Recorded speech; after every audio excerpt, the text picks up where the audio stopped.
This episode's brought to you by Affordable Drill Towers. Founded in 2016 by our good friend Steve Sanguidoce, a retired Houston, Texas firefighter, the Affordable Drill Tower was designed and built with functionality and versatility in mind for any training ground. As a standalone training tower or an add-on to an existing burn building or Connex setup, the Affordable Drill Tower packs a massive punch at an affordable price tag. With over 50 towers across the country, from Massachusetts to California, Montana to Texas, professionally engineered, NFPA and ISO compliant, the Affordable Drill Towers brings the versatility to your training ground. From Main Street USA, the small town fire company in their back parking lot, to the training grounds of the largest metropolitan fire academy, the Affordable Drill Tower fits the bill for price and functionality. Check them out at affordabledrilltowers.com. And two things I like to talk about also when talking about our friends over at Affordable Drill Towers. One, their customized training program. They have the ability to bring some of the best talent from across the country to your home turf after the install of the Affordable Drill Tower. Designing a customized training program for you and your department, Steve will facilitate some of the biggest and brightest names of the American Fire Service to come in and work with you and your department. And secondly, and I think most important, is Steve's belief in need over greed. The Affordable Drill Tower company gives back to not-for-profits that support organizations in the American Fire Service. Organizations such as the Joey D Foundation, which is near and dear to Steve Sanguidoce's heart, as well as many other not-for-profits that he takes a part of. He takes great pride in providing funding for organizations that push this job forward. So check him out, Steve and Dennis over at Affordable Drill Towers. Send them an email at info@affordabledrilltowers.com. Check them out on social media, and their YouTube page is kicking butt with great information, training nuggets, and information about their towers. So check them out, Affordable Drill Towers, and let them know Jeremy over at National Fire Radio sent you. This episode's brought to you by Ridgeway Leatherworks. Ridgeway Leatherworks is a firefighter-owned and operated business, as well as a family-run business, and that's what I love about it. Rob and his family are passionate about their customer service and the quality product and craftsmanship they put out for the emergency services. Rob's been on the show. We've been to his business. We've seen them in action. I've even tried to hand paint radio straps. I promise you, it is not as easy as what the final outcome looks like. The product is so good and so clean and crisp, and yet, man, it takes that steady hand. Rob's become a near and dear friend of our podcast, and you hear that over and over when we talk about our sponsors, that they're friends, supporters, and that's what this networking community is all about, is supporting one another. Ridgeway Leatherworks, Rob Meyer, crushing it. Quality and craftsmanship is number one. Customer service is right there with it. From custom radio straps, universal radio holsters, chin straps, flashlight holders, anti-sway straps, and locker tags made out of leather, there's plenty of opportunity along the way when you deal with Ridgeway Leatherworks. So check them out at ridgewayleatherworks.com. Find them on social media, Instagram, Facebook, and TikTok. And tell Rob you heard about him on the National Fire Radio platform, and give him a little plug and tell him keep up the good work. We need to support our firefighter-owned businesses, and especially family-run businesses, where his two daughters and his wife help out day in and day out along with his other employees. So again, Ridgeway Leatherworks, check him out at ridgewayleatherworks.com and find him on all your social media channels. Hey everybody, Jeremy, National Fire Radio. Welcome back to the podcast. Today, Pablo Gener, a guy that I don't know anything about other than the last 10 minutes I had with him on the conversation here, but I do know this. He was on the podcast quite a while back with Rob and Sean Duffy, his co-partner with Build Your Culture. Sean's been on the podcast before, so I'm excited to get Pablo's point of view on everything with Build Your Culture. But man, he's also got a great story about his upbringing through the fire service, and I want to touch on that. Currently serving, going into year number 2 with the Jacksonville Fire and Rescue Department in Florida. Before that, Marion County, Florida. He's been a fireman. He's going on his 16th year. He's part of the Build Your Culture Foundation, or Build Your Culture training crew with Sean Duffy, like I said, and he's also an instructor for the National Rescue Consultants. Pablo, welcome to the show, brother. Jeremy, thank you for having me on, brother. It's like I told you over text message, it's an honor. But it's okay to say I'm a fan, right? It's all right. It's fine. I'm a fan of what you guys do. It's I'm always okay with telling other people that they're damn cool, and I appreciate what you guys do for our craft, brother. Well, bro, I'm getting more and more comfortable with that conversation when it comes up. So I do appreciate it. It means the world to me. Any type of validation certainly supports the mission, and I do appreciate such kind words. But it truly is just storytelling. I'm a steward of the story, and I like to sit back and listen. And so, guys like you that have an incredible passion and love for the job, you have a colorful career, and I mean that in a good way, because there's a lot of lessons learned, stories to be told, and things that you're looking forward to throughout your career.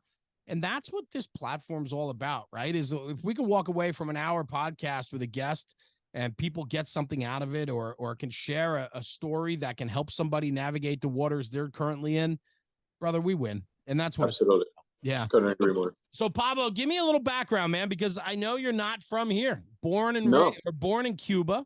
So give me a Yep. little background story about yourself and where you come from. Born in Cuba. We came to this country in 1989. My dad was a long time ago. My dad was a political prisoner. He did his time, anti communism stuff. Sure. Like that type of route.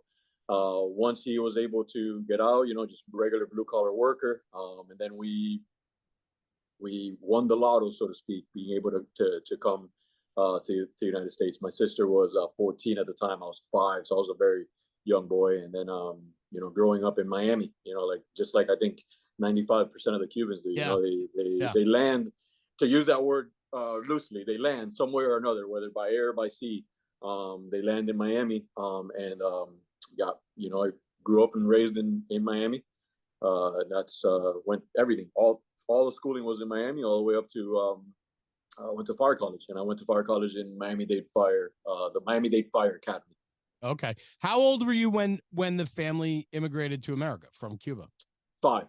Yeah. 5. Do you remember any of that Cuban culture living in Uh, Cuba at the time? Do you remember any of that? that's a good question. The island itself, living over there, very sporadic, very Yeah. patchy. Like it's patchy, it's foggy. Not much memory, but the culture stays with you because you land in Miami, and it's such a heavy Cuban influence, which just doesn't go away down there.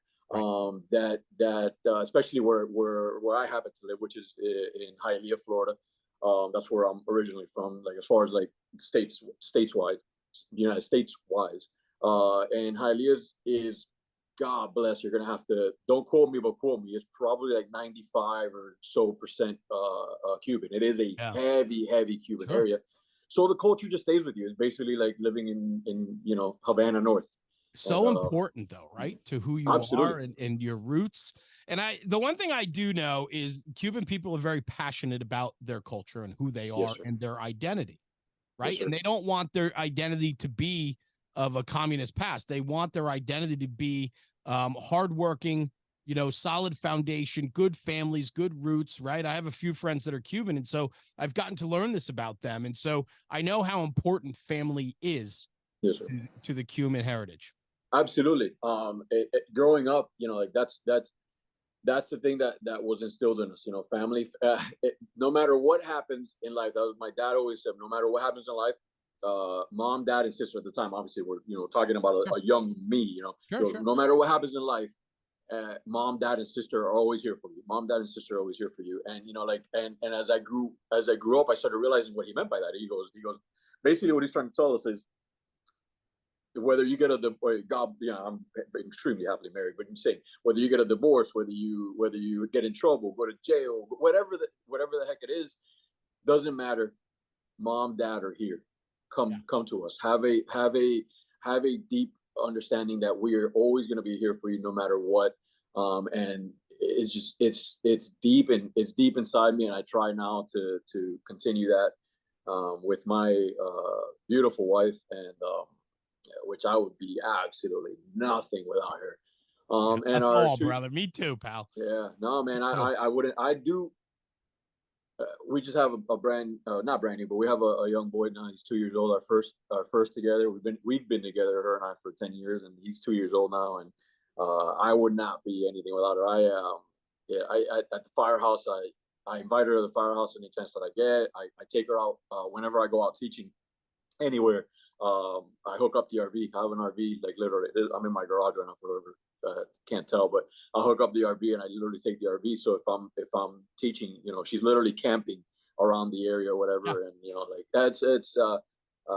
anyway, she's a good person. Let's put it like that. So, yeah, I mean, well, that's awesome, right? Because we need a solid foundation at home, which Absolutely. parallels the upbringing that you had. And that's why I was asking, because I'm going to bring this back around when we start talking about the fire service, talking about how you guys, founded Build Your Culture, right? It all goes back to those early roots, right? When you have strong roots early on, that's what you're always constantly seeking, whether it's in a career, whether it's in your own relationships, right? You're always looking for what you know. Absolutely, absolutely, and what is gonna set the foundation for your future. Always, Yeah. it's always gonna set your foundation for your future. So, and growing up in such a strong household, a household that valued hard work, that no shortcuts. My dad's a janitor. My dad, when we came here, he's a janitor, but not he doesn't take shortcuts. He's just a guy that just that went to work and did his job well. And I'm extremely proud of that. Like to this day, like he has no idea like how proud of the fact that I say that proudly. My dad was a janitor, and I fucking love that, man. My mom was a cafeteria worker. She Yeah. worked at old school Kmart. I don't know if anybody even knows out there what the hell a Kmart Of course. is. But Absolutely. she worked at Kmart. And she was a cafeteria worker, and I love that. And now in their twilight years, they're both in their 70s now. Blessed, man, they're retired, and I actually moved them up with me. And my wife is great. She allows them to, and I mean that in a great way. Allows, but she doesn't even bat an eye at the fact that I moved in my elderly parents with Yeah. me, because I don't want them in Miami anymore. I want them here close with me. Yeah. No, and that makes a lot of sense for sure. And I love that story, though. Hardworking, right? Always doing what they needed to do to get their children through, to raise their family. I mean, it's such an incredible story. Thank you for sharing a little bit of that. Tell me how it then got you to the fire service, though, through this upbringing of yours and watching your parents work so hard. Mhm. Where did was the fire service something on your radar early No, on? no. I wish that I could tell you that I was like, I'm second or third Yeah, generation, right. fourth Yeah. generation. No, Yeah. no. I didn't even watch a movie and be like, oh my god. I wasn't a backdraft kid that I'm like, oh yeah, look at Sure. you go, I go. Yeah. No, I'm not. No, not at all. I was a ball player. I literally played baseball growing up through high school and stuff like that. And I was convinced I was going to be a ball player, and that's it. And when that kind of fell through, I was a little bit lost. I'm like, what the hell am I going to do? And I went through some dead end jobs here and there. Literally, I was a banker. I worked in retail, like Sears type shit. I was like, man, like I don't know what I'm going to do with my life. Anyway, long story short, I'm going on a poker night.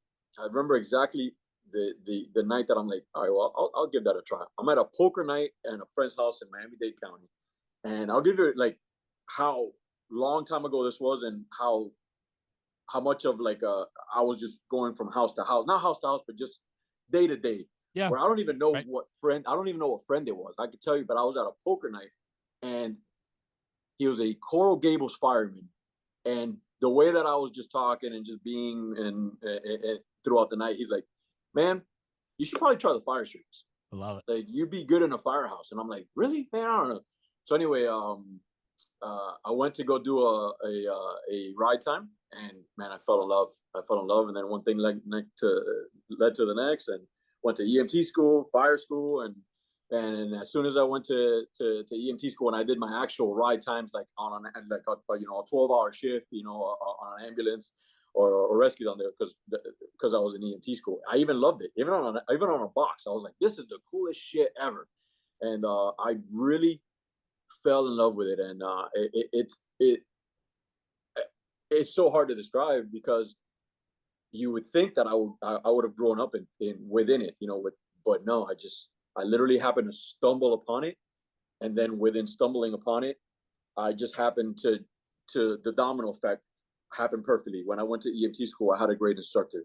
Then I did a couple ride times, and nobody treated me like shit in the ride times. It was just like it was open arms. Then I went to fire school, and the Miami-Dade Fire Academy just instills this sense of pride in the fire service. And it was the first time in a long time that I had looked at anybody else other than my dad, and looked at another man, and I was like, dude, that's some cool shit that they're doing. And I became fans of how they carried themselves, and how they talked, because they were guys like you know, like guys that we wanted to be like, because they did the jobs for the right reason, not just for the money. And I was like, that was the first time I encountered someone that a group of people that weren't doing it for the money. And it was just a domino effect that just kept on happening. I love it, right? Because it makes sense. We don't always need generational firefighters. And in fact, sometimes second, third, fourth generation kids that come in the fire service suck. We need good people, right? Like what we need are people that are seeking something. Yeah. Like that's what I always find. It always becomes a story that the people that really get into this job, into this career, and it doesn't have to be a paid career. It could be volunteer too. Absolutely. People that find the fire service are looking for something more. And the fire service tends to give that to them, right? Absolutely. Like you were bouncing around, your baseball career didn't play out the way it was supposed to. Next thing you know, you're bouncing around from job to job, trying to find something that fits what you need. I mean, this is you telling me your story. And now you come around and say, by chance, you found the fire service. And then once you opened yourself up to the fire service, it gave you everything and more that you were looking for, right? 100%.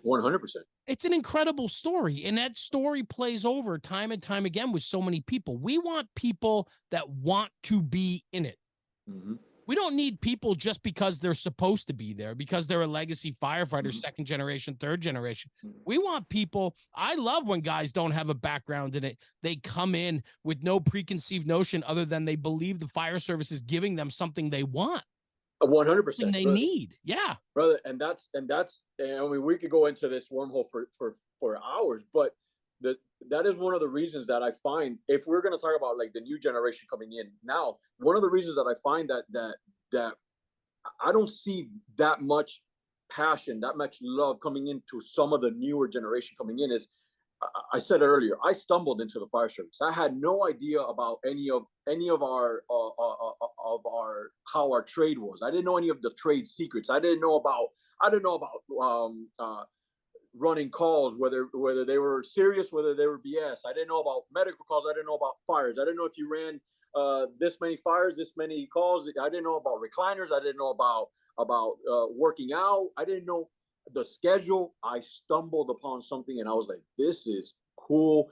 And since I stumbled upon it, I was able to latch on to the right people to lead me in the right direction. And I notice that sometimes with the newer generation coming in, I feel, especially with social media, our secrets are out. And what I mean by our secrets are out is like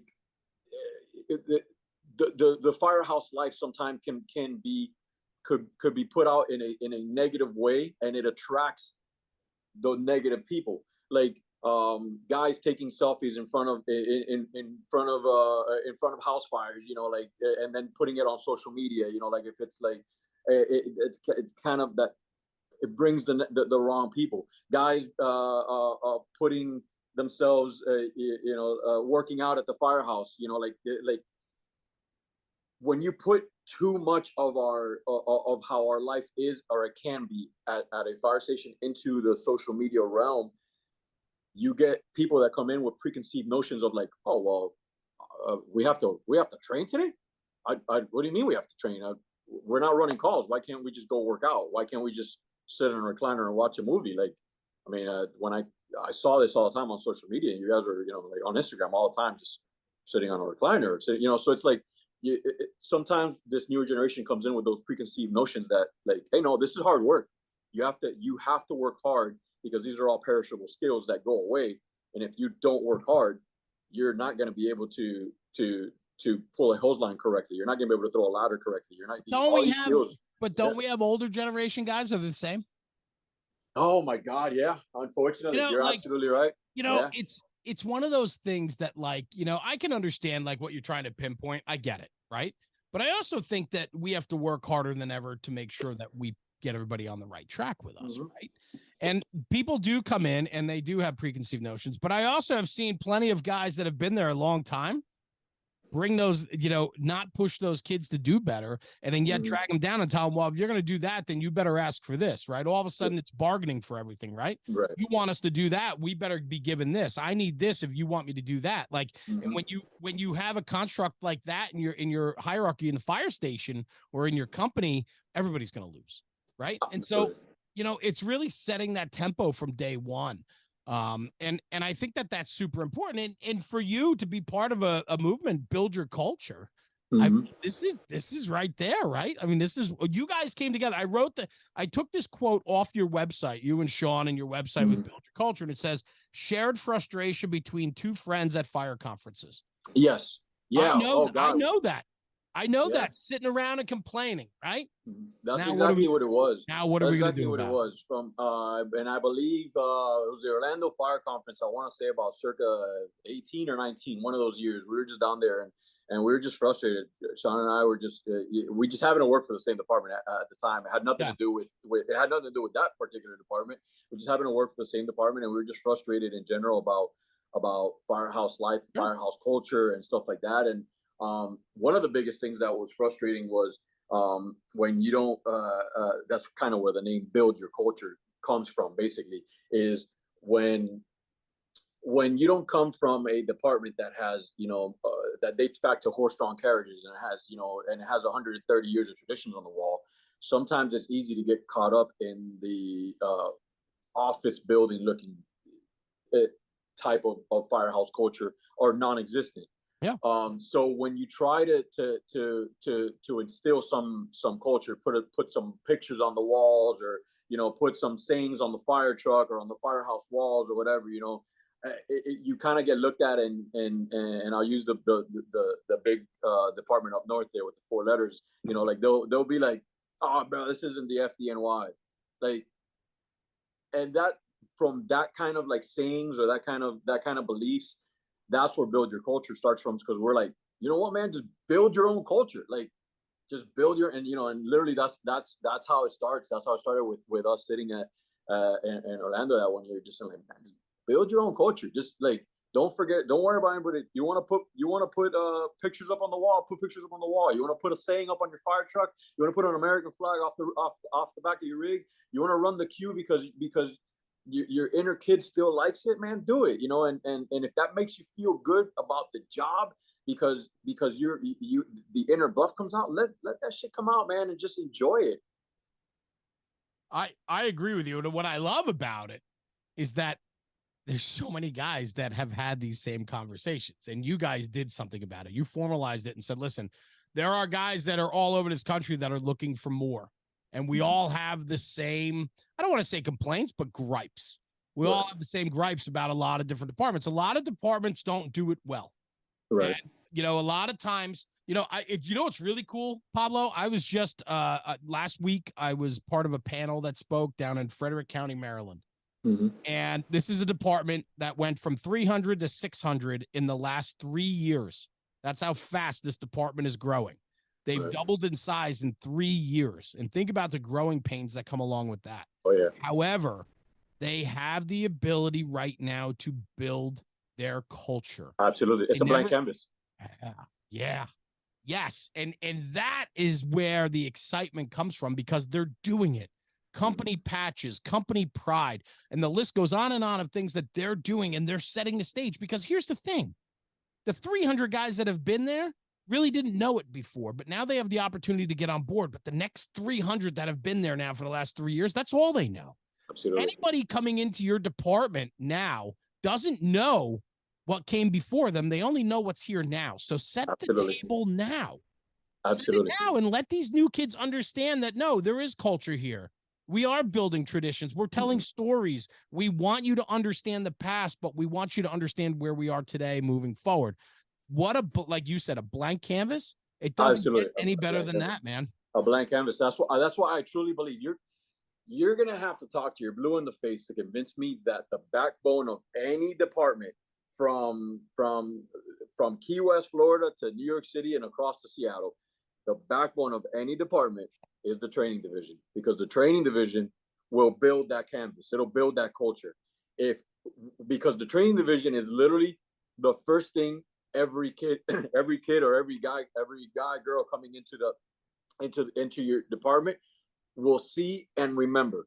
The first couple of days are always a blur. The first couple of days of any department that you go to, you're going to do the administration stuff. You're going to go to headquarters. You're going to sign your paperwork. You're going to do the insurance. You're going to do this. You're going to sign all that type of stuff. Yeah, all of that is cool, and your family is very excited about you and all that type of stuff. But the first day, the actual first day, might be that Wednesday, because you did 2 days worth of human resources shit or whatever the hell, So but maybe that Tuesday, but that first day that you go to the training academy and see your instructors, that's going to set the tone moving forward as to what those recruits think about your department and how they're going to treat their department, how they're going to showcase their department on social media, on themselves, in the public eye, how they're going to treat our customers, because we have customers when we these are people that they call for us, so we can't treat them bad. But if you don't set that at the training division, and you set a tone of like, whatever, you're only going to be here a couple weeks or a couple years until you leave to this department or whatever, you're setting yourself for absolute failure. Your training division has to be the backbone of your department. Your best, most motivated guys and girls that want to teach and pass on the knowledge and pass on the culture need to be there. They don't all need to be the stud instructors. They at least all need to be really good at passing on passion. Yeah, I mean, the Fire Academy now more than ever is not a dumping ground for our slackers, which it used to be. A lot of guys that were put in those divisions or in that position were put there to get them off the line and let them retire out or something like that. And we can't have that. We need our most dynamic and excitable people that are in love with their job, in love with their department, in love with pushing training forward. Those are the people we need in our training academies, because they do set the tempo very early for our recruits coming in. There's no doubt about that. And they also set the tempo for in-company and in-service training. Yes. People 100%. That want to come back and have engine and truck companies rotate through and do in-service training at the academy and have them excited about it. It matters. 100%. Yeah. So Pablo, give me a little background about yourself. We got your upbringing. We kind of got off track a little bit, which is totally fine though. I love it. I love the conversation. But for you, finding the fire service, going through Miami-Dade's Academy and buying in, they had you. They got you, man. No, they got me. Thinker, they got right? me. Yeah, what was it about the process that you were like, okay, I'm home? Like, this got me, this academy got me, the instructors got me. Like, you were looking and seeking for that, right? The way they carried themselves. It was the way they carried themselves, because it reminded me of my home life in a way with my dad. My dad carries himself.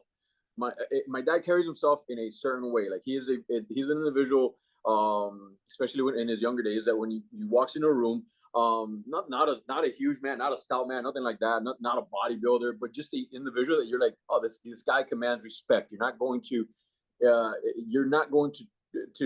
just automatically think he's just here to do a shitty job at whatever he's here to do.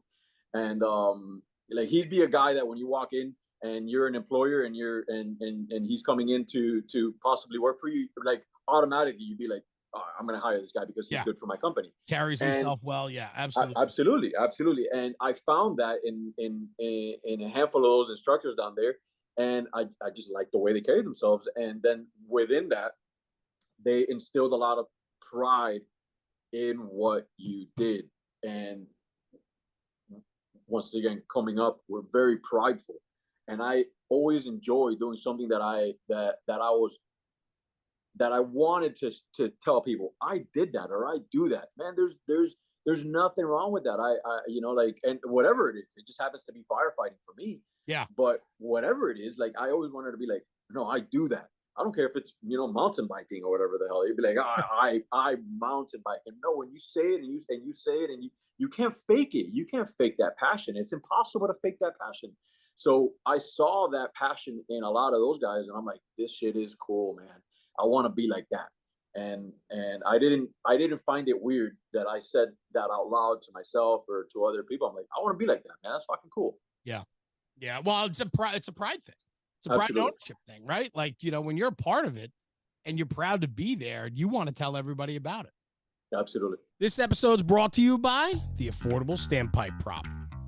Let's break it down real quick. Steve and the crew at Affordable Drill Towers is doing it again. They've created this fully custom and fabricated standpipe prop to support the fire service. I'm telling you right now, this is a game-changing piece of training equipment. And I want to hop into it real quick. It is designed with a 4-inch manifold of high-strength galvanized Schedule 10 pipe.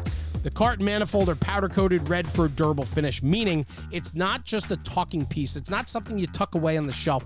This is a training prop that can be wheeled into the classroom and then brought out onto the training ground. And so let's talk about that. In the classroom, there's nothing better than having a hands-on prop in front of the students, in front of the fire companies that are there to learn about standpipe and FDC connections. Having that prop in the classroom allows for a great instructional lecture. And then from there, take the standpipe theory and translate it to the training grounds. You could wheel the cart out that's on casters, you wheel it out into the parking lot, and that same training prop that you just used hands-on in the classroom can now be used hands-on on the training ground by pumping into it and flowing out of it. It offers such versatility in its approach. It has a 2.5-inch Siamese connection, 7 2.5-inch outlets, 6 of which are standpipe valves, has a water motor gong, sprinkler head with a control valve, and a system pressure gauge. You can also upgrade and put 3 of the most common field-adjustable PRVs. I'm telling you right now, this is a game-changing training prop that needs to be in every fire company or training department across the country. Reach out to Steve and the crew, info@affordabledrilltowers.com. Ask for a demo, ask for information, or check them out on social media and YouTube. There's plenty of content out there that shows you exactly what the affordable standpipe prop can do for you. This episode's brought to you by Taylor's Tins. Taylor and his crew at Taylor's Tins have been manufacturing aluminum helmet fronts since 2017. With over 200,000 tins in the market, they are a leader in the helmet front space. Custom design, one-offs to department orders, they can turn them around within 24 to 48 hours. Customer service is what they pride themselves on, and they provide nothing but top-shelf product and service to their customers. Check them out at taylorstins.com and check out their full line of product offering. They've always been a very strong supporter since day one with the National Fire Radio podcast and platform, and Taylor and his crew have become dear friends of ours, and we appreciate the support. And at checkout, for a little extra bonus, use coupon code NFR Sent Me. That's NFR Sent Me for a discount on your order. Exclusions do apply. Anyway, check out taylorstins.com for the latest and greatest offerings from Taylor and his crew. And in the words of Taylor, stop burning up leather. Yep. Yeah. So you get on the line, you go through training, you go through, you know, all your required training, you get on the line, firehouse life, going to fires, riding that back step. What? Oh, break it down for me, bro. Yeah. When I got on the line, it was 2008, and it took a couple of years to get hired. At that time, it was a big hiring freeze down in the state of Florida. I went through the academy in late 2006. So did you put yourself through the academy then? Is that yes, how that worked? Correct. Oh, okay. So yes, you didn't get hired and then get through the academy. No, sir. No, I put myself through it. Okay, go ahead. Okay. Yep. Put myself through the academy, through EMT school, through the whole 9 yards. So you had to be chomping at the bit, man, trying to get hired, right? Testing, right? After the academy, I had to work for a private ambulance company to get my feet wet and you know keep the EMS cert at least alive. You must have been going bananas. And it's funny. No, actually, at the time, I wasn't, because I didn't know any better. I was just like, I'm happy to have a job. I'm happy. I was running calls. I was putting my hands on patients, on real people. At the time, I was just extremely happy. I was going bananas in the fact that I didn't have a job, like a fire service job, career, because at the time that hiring freeze was so bad. So they told us to, the academy, they told us, don't put your eggs all in the South Florida basket. it's going to get really hard. It's going to be very hard to get hired anywhere, especially down here with such a huge population of people wanting to be firefighters. So I put my application in everywhere. I'm talking everywhere in the state of Florida. If you were hiring, you have my application. And Marion County at the time I got lucky because at the time they were taking over a failing ambulance system. Right. So they were transitioning from the Marion County Fire Department into Marion County Fire and Rescue. And whoever's not familiar, Marion County is in Central Florida, is where the city of Ocala is at, and where our state fire college is at. It's good department, great department, but that's where I ended up getting hired at.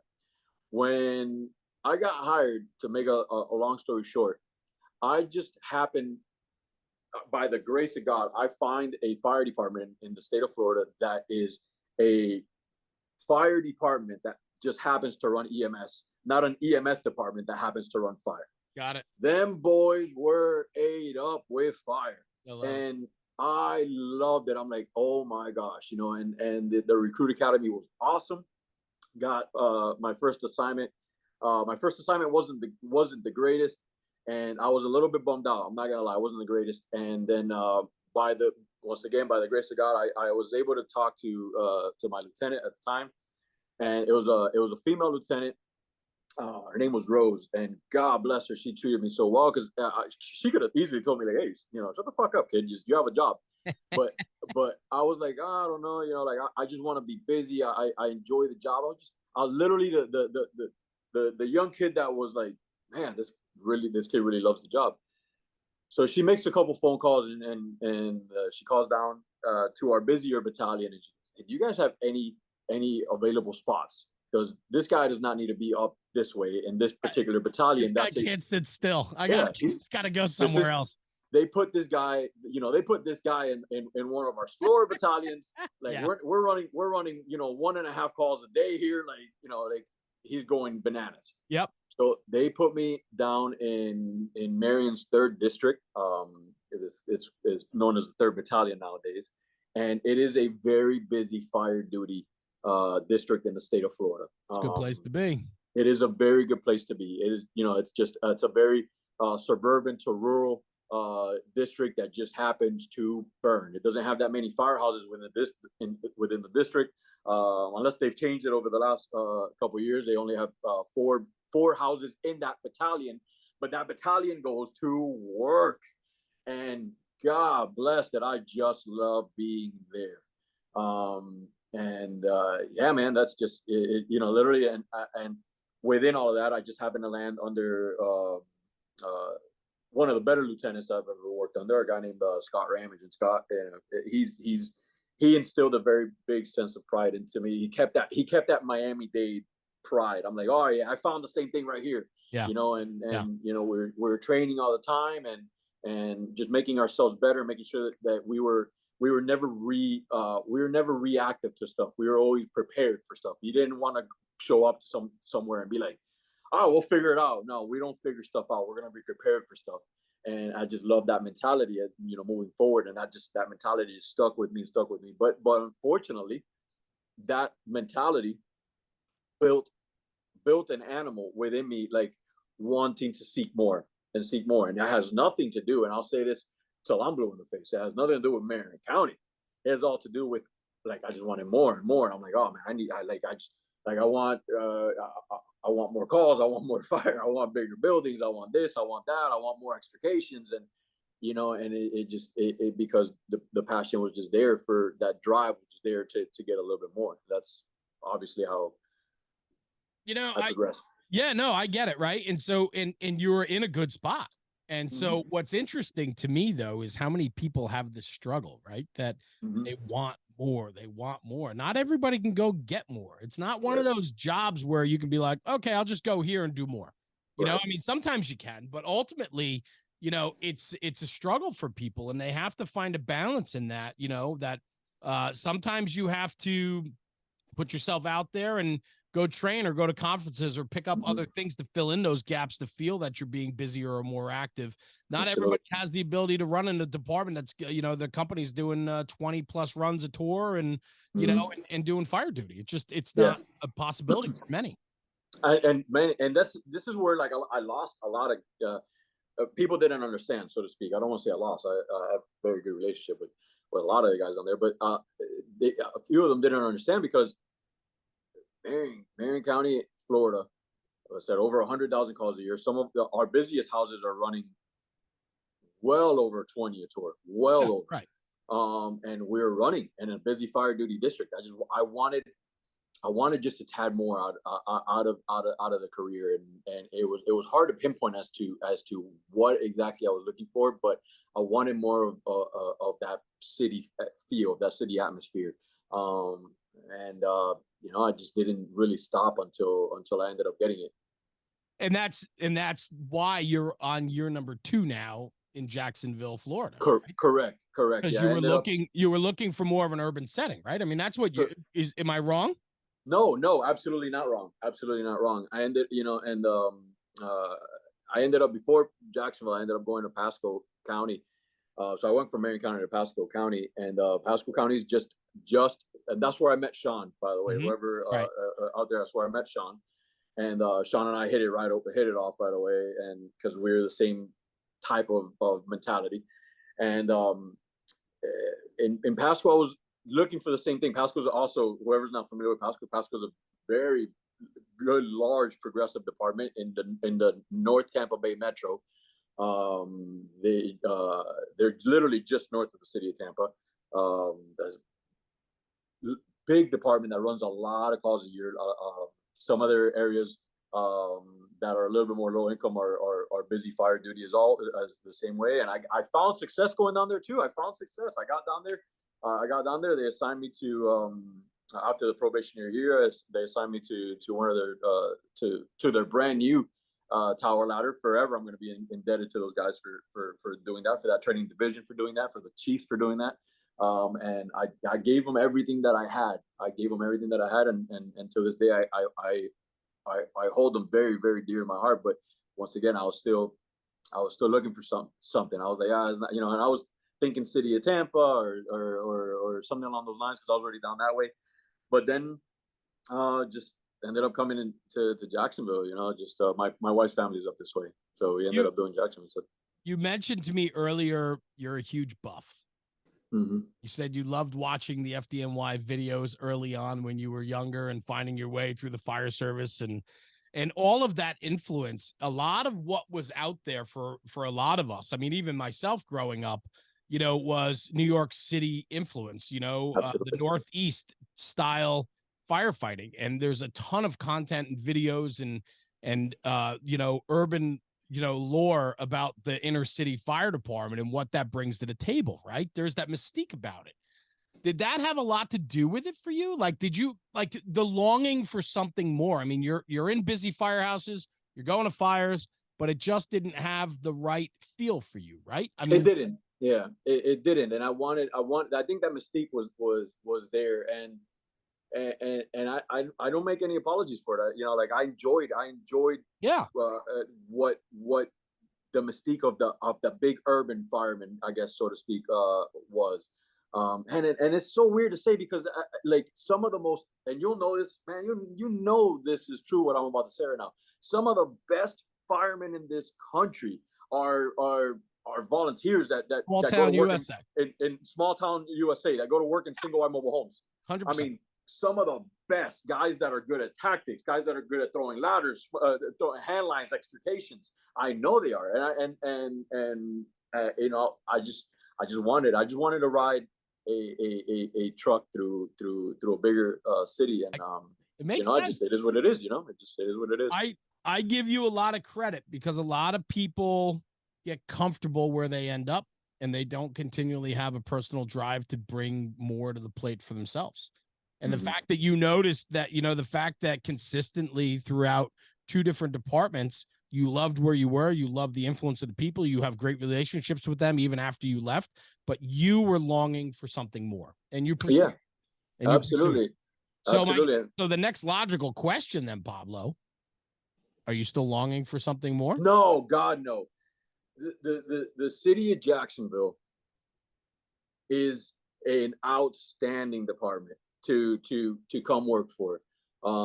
We have we're very we're a very large urban department that depending on what you want to do, we have a little bit of everything. Everything from high rises and skyscrapers down in our urban core to beach firefighting out on the East Coast all the way to the Atlantic, to airport firefighting if you're into that type of stuff, or if you want to go all the way to the outskirts of our city, because we cover the entire county. There's no such thing as Duval County Fire Rescue. We cover the entire thing. Hell, if you want to go all the way to the outskirts of the county and you want to go run, a couple calls a shift and a little bit of a mobile home and cow tipping, you got that too. It's such a good blend of a fire department that I love it. I love it. I found a home within the city that I don't regret. I definitely do not regret any of my time. I do not, because any of my time in other departments and under other officers shaped who I am right now as who I am, the fireman that I am right now for the city of Jacksonville. But man, if I would have started from a young age at the city of Jacksonville, God, I wonder. I'm like, I wonder where Bro, where you I'd still be. got a long time to go, man. You got plenty of time to make up for lost time. But I think what's important too, right? I love when you tell me you left on a good note, that you're in touch with these guys still. These departments were so important to you. I firmly believe that every chapter matters in our story, right? Mm-hmm. It could be a bad Absolutely. chapter, not in your case, but it could be. You could end up somewhere and it was a terrible experience, but that helps you build as a person. You get to learn more about yourself, learn about what you like, what you don't like, more Mm-hmm. importantly.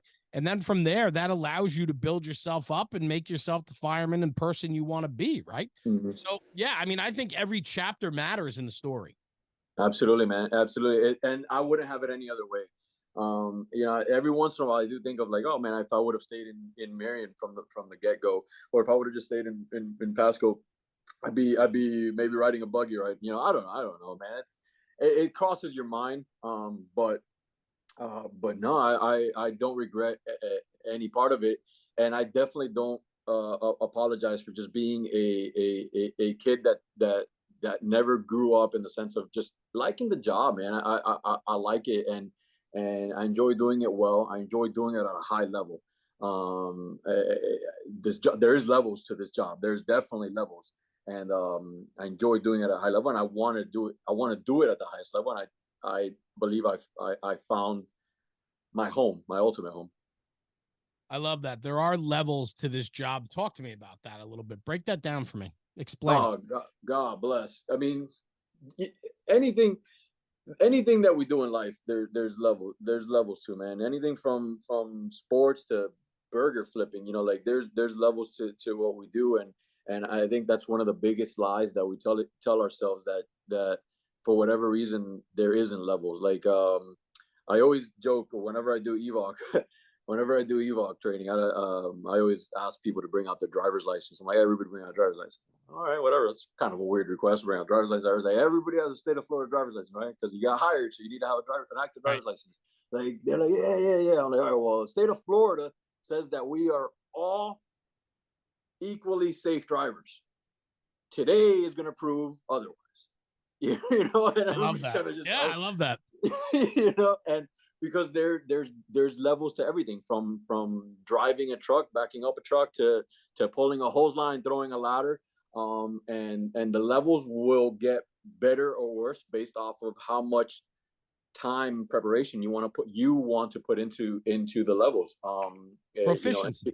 into your skill set. Absolutely, everything that we do, I believe, is a perishable skill. Mm. The more fine tuned the skill itself, the more perishable it is. So ropes and knots. That's, you really got to put your hands on that shit, because it's gonna go away. Ladders. If you go months at a time without throwing a ladder, like, hey, you're gonna forget. You're gonna maybe forget that balance point. You're gonna forget, like how much it truly weighs, how much this and that. If you go months at a time without putting on your gear, you're gonna forget what having gear on will do to you when you're going at with a heart rate of 130 or 140 going full board. Everything is a perishable skill, and so the more you train on it and you fine tune those skills, the better your levels become, and all of a sudden, you're just a top notch hard charger. based off of how much you put your skills to work. Skills, Go ahead. yeah, no, skills don't know. Skill fine tuning, so to speak. If I'm saying that correctly, skill fine tuning doesn't know whether you're going to a fire. Like it doesn't know. Like if I'm, and I say this, I've said this before. A ladder. When I throw a ladder at 2 o'clock in the morning or 2 o'clock in the afternoon, the ladder has no clue, nor my body has any clue whether I'm throwing it at an active fire or not. I'm not working on tactics. I'm working on a skill set. And so you got to fine tune those skills. Skills will get fine tuned whether you're in training, or you're at an active scene or whatever. Just keep on fine tuning those skills, and then the skills will elevate you to the next level, and to the next level, and to the next level. And then hopefully with the amount of experience that you're gaining going to actual calls, now your skills are going to match up with the experience. Skills, experience, and then that eventually brings into that next level of ultimate fireman. But you need to fine tune those skills, because they're all perishable skills. I wrote it down. I said, skills don't know if we're going to fires. No, I think absolutely not. It's a great line, bro. I think like the way you said it, I love it. It makes such good sense that the skill itself doesn't know if we're practicing or if it's game time. Absolutely. And even whenever I'm blessed enough to have someone freaking sit in a class and hear my rants for fucking an hour or 2 hours, whatever the fuck it is. I always make sure to let them know we are practicing skills today. We're not training on tactics. I'm not teaching you. I'm regurgitating how I do these skills, how these skills have elevated my game, and I'm hoping that these skills that I've learned are not going to translate to you guys. But like whenever, whether it be throwing ladders, hey, I'm going to show you how this is easy for me because I do it like this. Advancing a hose line. This is easy for me because I do it like this. BES, I'm going to give you, if we talk about truck company operations, BES, I'm going to tell you why I do it like this, because it's easier for me like this. So we're going to work on skills and skills and skills and skills and skills. And that hopefully that will translate into a good fireman. Where does all this come from? I mean, is it the foundation from which you were raised, the hardworking parents that influenced you growing up? Hell yeah. Your baseball discipline, baseball, right? Baseball, sports, and we use baseball as the analogy because it's obviously what I played. But sports, at 6 years old or 5 years old, I knew how to catch a fucking ground ball. I wasn't reinventing the wheel, but I needed to continue to do that same skill over and over and over and fine tune it. By 7 years old, I knew how to swing a bat and hit a ball, but I needed to do it over and over and over, and my dad was big on that. My dad we go to the field and we just, he wanted his magic number. His magic number was 100. He goes, well, we're not leaving until we do, until you catch 100 ground balls, until you do 100 swings. It was, I was an infielder. So it was like, for him, it was like, all right, 100 ground balls, 100 swings, 100 ground balls, 100 swings. And it was just like and that was damn near every practice that I had with that man. And, skills, you learn the skill, fine tune the skill. And then in the game time, you're going to catch a couple ground balls.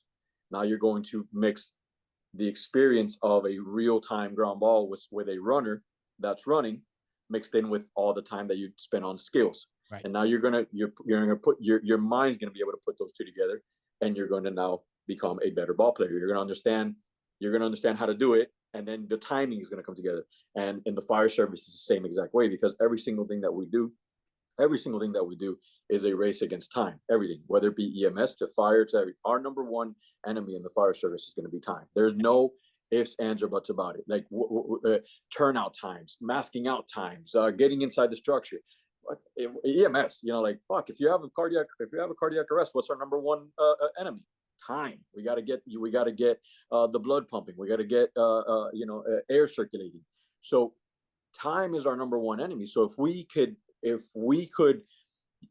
fine tune these skills, of getting dressed quick, of throwing a ladder quick, of stretching hose lines properly through a building. In the USAR world, setting up anchor systems. In extrication world, like understanding how to properly pop a door without skinning it, that type of stuff, man. If we fine tune these skills when we go to the actual call over this, maybe you might fumble fuck the first one or the second one. Maybe you have someone, maybe a senior man over you saying, hey, do it like this, do it like this.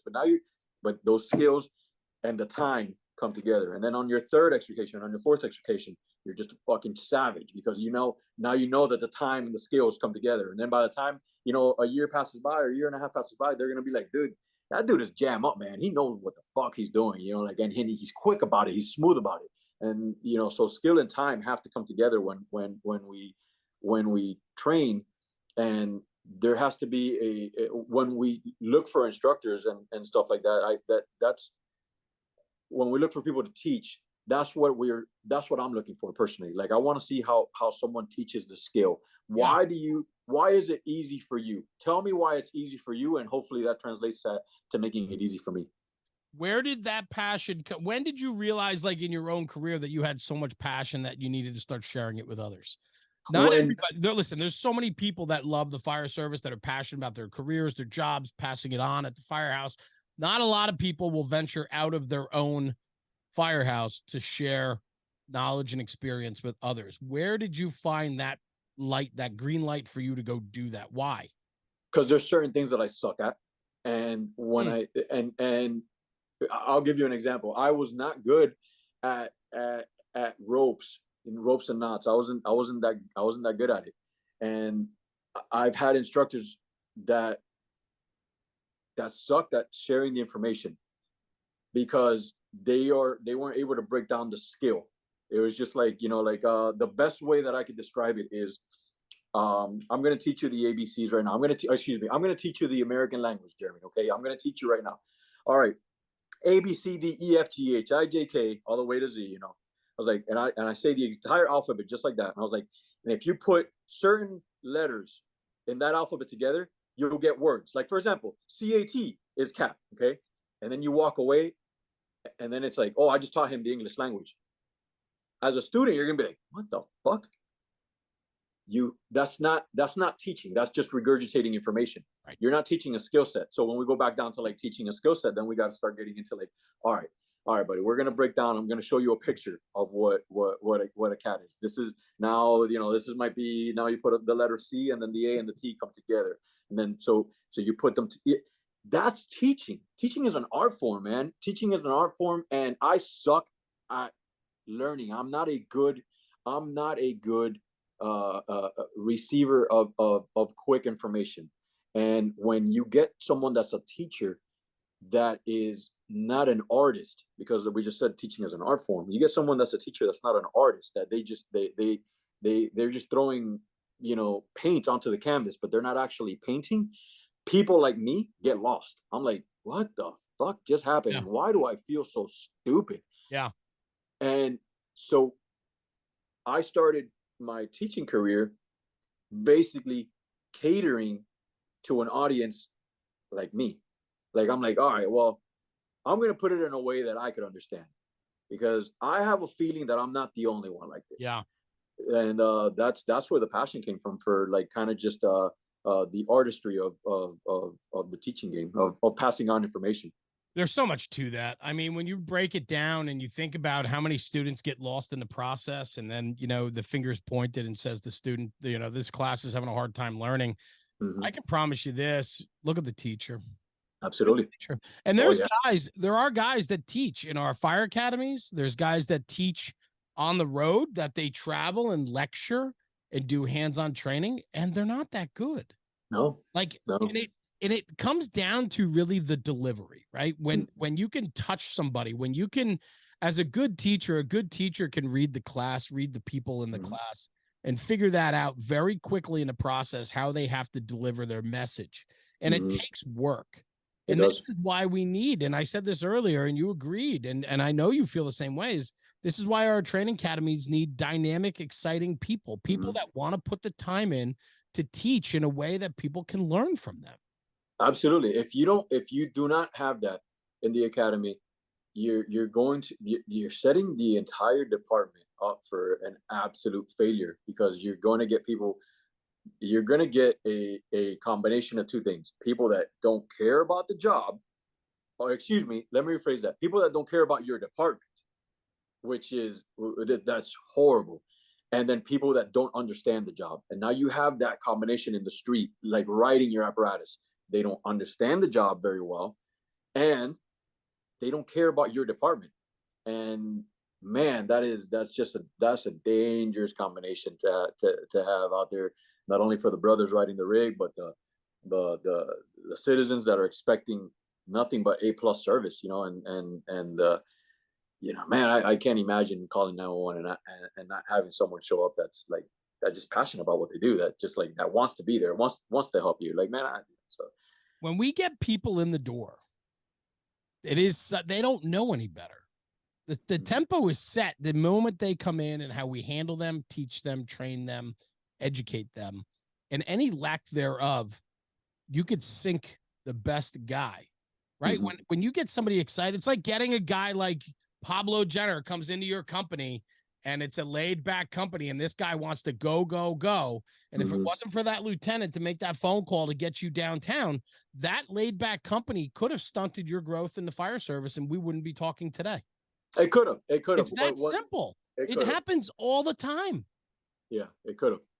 Yeah, it could have. Go ahead, please. No, I'm forever indebted. And that's, for anybody that's out there that's listening, like, hey, look at your guys and be like, all right, well, man, this person needs to be here, not needs to be here. Let's see if we can make a phone call, move a couple pieces around, whatever. And it's hard, man. It's hard to want to cater to your audience, but you have to, there's a certain catering to an audience that if you do that, and someone is able to do that well, it will set you up for success, not only as an officer, but as an instructor, as a student, the whole nine yards, man. Yeah, I mean, I've heard so many stories where guys are like, oh, the first company I was in, like, I didn't know any better. And then I went somewhere else, and all of a sudden I'm getting yelled at for not doing this or not knowing this. And it's like, yeah, but the other company didn't. How did I know? They set me. Yeah. They didn't help me. They didn't educate me. They didn't show me. I don't know what my expected roles and responsibilities were, because they didn't hold me to a standard the first time I walked through the door. And now I'm somewhere else, and now I'm being held to those standards. We're setting our people up for failure. We have to give those new people early on all of our attention to get them set up correctly, because you could take maybe the best guy that you could ever have in the department and ruin him from day one, and he'll never get to his maximum potential from day one, because you're stunting his growth. You rip the mask off quickly as opposed to slowly, like and you don't want to do that. I get it. This isn't a TV show. We're not going to fires and dropping off the side of buildings every single day. It doesn't matter whether you work for Key West or New York, like, I get it. But like, some people want to rip the mask off so quickly. You get to the firehouse and they're gung-ho about it. And they're like, stop it, kid. We're going to be chasing ambulances all day today, going to falls, so you sit down, and all of a sudden you're like, oh fuck, like, no, man, don't do that. Don't rip the mask off like that, man. Just let them, like, it's all how you put it. Be like, listen, man, we don't go to the massive emergencies every single day, but like our the smaller emergencies that we go on, that's going to be preparation for our bigger ones. We're gonna everything that we do is preparation for our bigger one, whether it be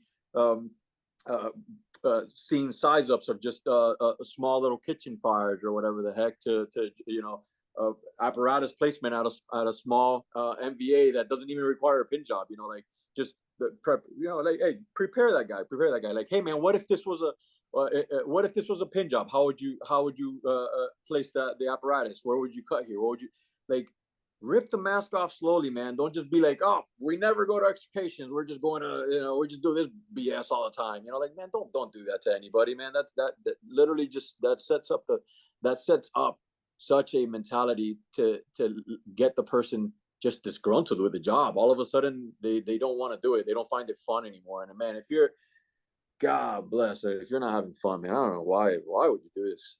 Like, it's fun. It's never not been fun. I'm always amazed on how people thrive on misery, because it just doesn't register with me. I don't understand it. I don't understand it. They were talking. I had a conversation the other day, and I didn't even know how to put this into the text message thread. So I actually ended up having the conversation with a buddy over the phone about toxicity at a place of employment. I was like, listen, man, I'm going to break this down to a very simple term here. I don't care if you work in corporate America, if you work in the fire service and police, military, whatever the heck it is, there's toxicity everywhere you go. Yes. You could literally go right now to the 6th floor of the Wells Fargo building in downtown. You're gonna have people in the water cooler talking shit about the next person, about the next person, about the next person. You're gonna have toxicity everywhere you go. Just find your little groove and have fun within your little groove. So if your little groove that you were assigned to you don't like, go somewhere else. Go find another groove until you find your little groove. Forget about the toxicity that's going on everywhere else and just enjoy that little groove. So for me, it's find a firehouse that I enjoy, that I enjoy. Find a district that I enjoy. Find a crew that you enjoy. And just have fun within your stuff. If I have fun coming in the morning and checking off the rig, that makes me calm down. I come in early and I check off the rig, get a cup of coffee. That makes me calm down. So I have fun with it. So have things that you enjoy. I like, I like hearing the cue going. So we have headphones on. My officer doesn't mind if I lower the window. Fuck it, I'll lower the window, listen to the cue. But if that fucking gets you going, find your stuff that makes you happy within your little circle. Because if you're looking for something that doesn't have toxicity or whatever, you're going to be looking for a long, long time. Very well said. I mean, you have to enjoy what we do. Yeah. And, if you're losing sight of that, or your day is becoming nothing but an uphill struggle, then make change. Absolutely. And you have to make change. If you don't, you're literally gonna, especially in this profession, you're gonna go down a bad wormhole, rabbit hole that you don't want to go down. I often think about, I see pictures of a lot of guys, retiring. We're losing more and more guys that are retiring off of the job after 25, 30 years, and we're replacing them, left and right. And I look at these guys with these older years on, and as they retire, the people that come out for them and celebrate them is unbelievable. And I have to believe that a lot of these guys, the people that are posting pictures like that, it's guys that are in love with the job today like they were the day they came in. Even 30 years later. And we can get challenged along the way. We can have our ups and downs, but it's how you carry yourself throughout the process. It's how you navigate your career. But I challenge anyone that if you're not in the same headspace you were when you came in and got excited about it, if you're not excited about today, you don't enjoy it like you used to, and that it's become more of a burden, or it's just a job and it's nothing more than that now, I challenge you to try to figure that out and maybe go out and see what you could do to turn that back around. 100%. And then I'll piggyback on that and challenge the challenge and just say, hey man, if you lost it and you are, for whatever reason, 3 or 4 years away, 5 years, whatever, away from retirement, if you lost it, don't take it away from someone else that has it. Yes.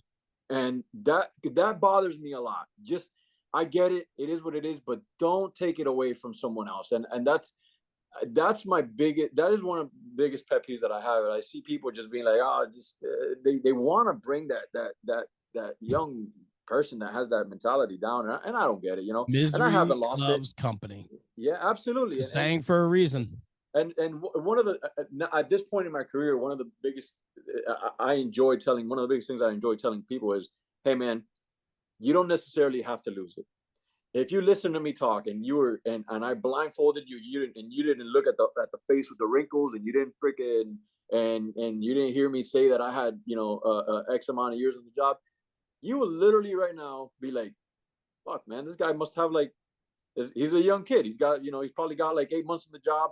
Hasn't ran that many calls. Hasn't been exposed yet to the bullshit of the job. You're gonna lose it, kid. I'm like, no, man.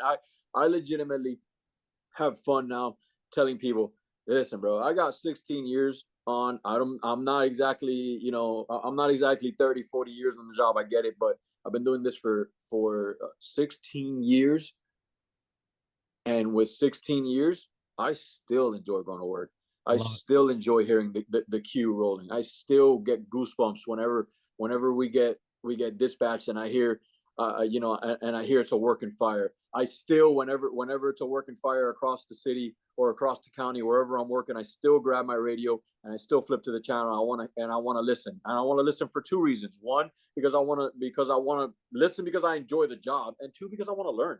You know, and it doesn't go away, and I don't think it needs to. I mean, fuck, I still enjoy the hell out of it, and obviously you do too. And I know, and we both know hundreds upon hundreds of guys, if not thousands, that still feel the same way we do.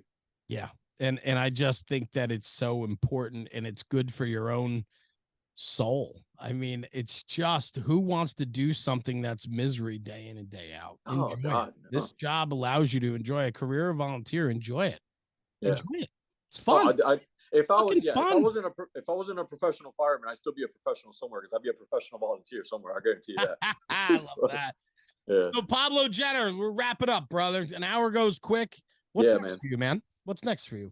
Golly, what's next for me? I got my phone next to me. Well, let's put it this way. You moved over to a squad company now, right? So that's Right. exciting. New horizon there, right? New challenges, Yeah, yeah. new This is actually opportunities.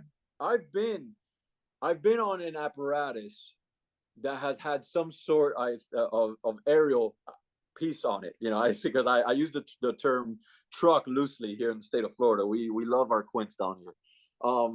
But I've been on an apparatus with some type of aerial on it for the better part of about 12 years now. I went Yeah. from literally from a single stick, from a single axle straight stick to a tower ladder in Pasco County, to a tiller company in the city of Jacksonville.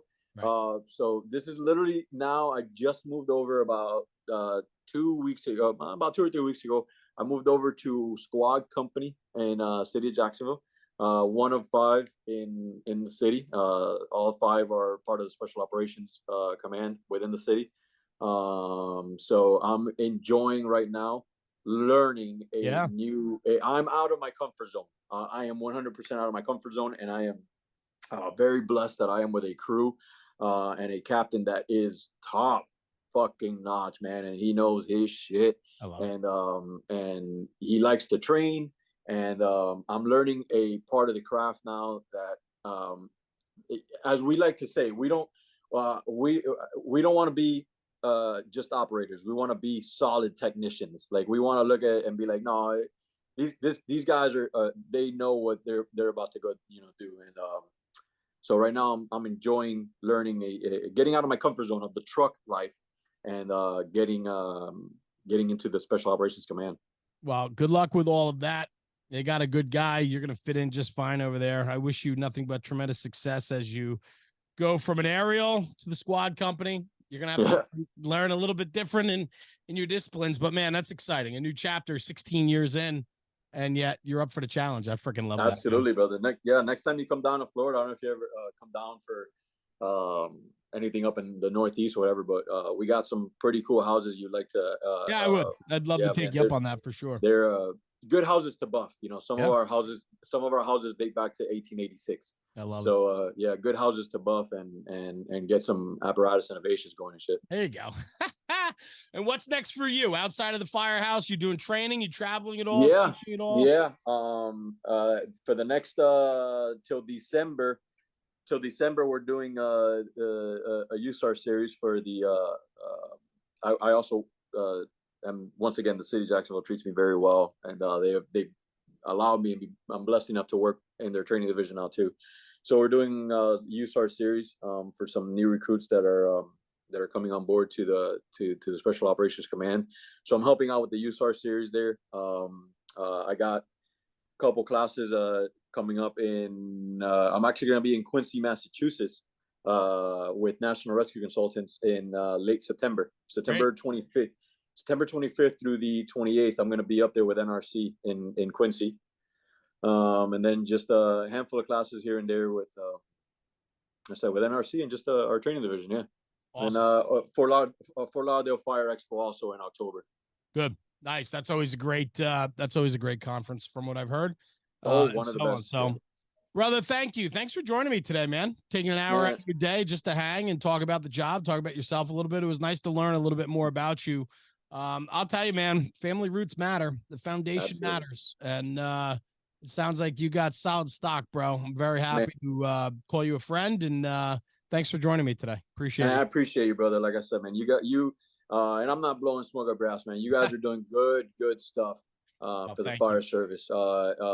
Keep it going, man. Like it's cool to see, because it puts validation for people like us to see other people out there like us, because sometimes, every once in a while, without platforms like this, you can feel alone. And you're doing good stuff, man. So appreciate you. So thank you for having me on, brother. It was very kind. Thank you for saying that. And to be honest, and to be totally upfront, there's still days, even with doing this, that I feel alone and searching for more. So we all go through it, man. There's no doubt. But thank you for shining a light on that. But thank you for the kind words. I appreciate it, man. It means the world to me. So yeah, awesome. Good luck with everything you have going on. Where can people find you? They want to reach out. What's a good way to find you? My Instagram, pgen305. Pgen is just like my last, obviously my initials, PGEN305. That's the Instagram handle. And that's about it. And cool. You could find me also National Rescue Consultants, like I'm obviously through them, and then Build Your Culture with Sean. Awesome. Sean and I still do work, even though we're in different parts of the country. We still do work together, and we're very good friends. So you can find me through there too. I love it, brother. Thank you again for joining me. I appreciate it. Hang right here. I'm just going to sign off the podcast. I'll come right back to you. Okay. Hang out. Yes, sir. Good. Everyone, thanks for tuning in for another episode of the National Fire Radio Podcast. Pablo Gener at a Jacksonville Fire Rescue down in Florida. An incredible story that needs to be shared. And that's what we're doing here at National Fire Radio, sharing stories, telling stories, and trying to just better the job one conversation at a time. So take this conversation, take it back to the firehouse and talk about it, because when we talk about the job, we're making the job better. We'll see you at the next one. Thanks for tuning in. Jeremy, National Fire Radio.